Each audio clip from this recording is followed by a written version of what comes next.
mga Lodi at Lodi Kicks, may inalok sa akin na trabaho pero hindi ko alam kung paano ako pupunta kasi hindi ko alam yung lugar.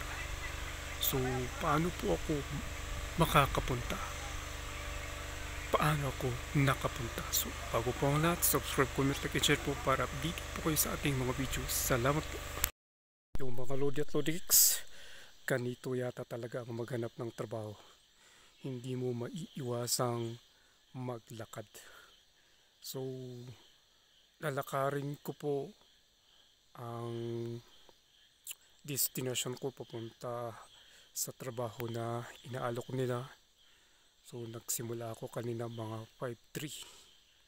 So ayun, basta sundan ko raw yung kalsada na to hanggang sa dulo. So hindi ko alam kung ilang minutes o hindi ko alam kung aabutin ng oras ng paglalakad ko hanggang sa makarating ako sa trabahong inaalok po nila. So yan po, dito po. Yan, galing po ako doon. Then pupunta ako doon hanggang sa dulo, hanggang sa marating ko po yung trabahong inaalok po nila. So yan, subscribe, comment, like, and share po mga Lodi at Lodi Kicks. At alamin natin kung ilang minutes o kaya aabot sa oras ang paglalakad ko kung mararating ko yung trabahong pupuntahan ko po. Sige po, salamat po.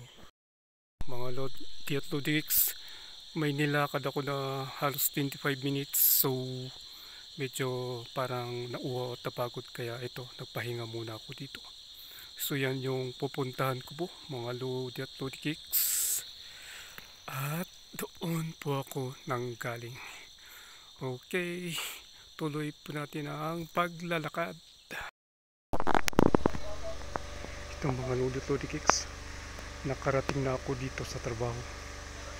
So ano na lang naman, nakarating ako halos walang isang oras na paglalakad ko para makapunta dito sa trabaho mga Lodi at Lodi Kicks.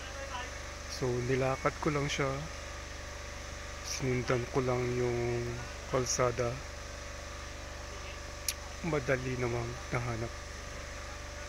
So magaling yung magbigay ng direksyon.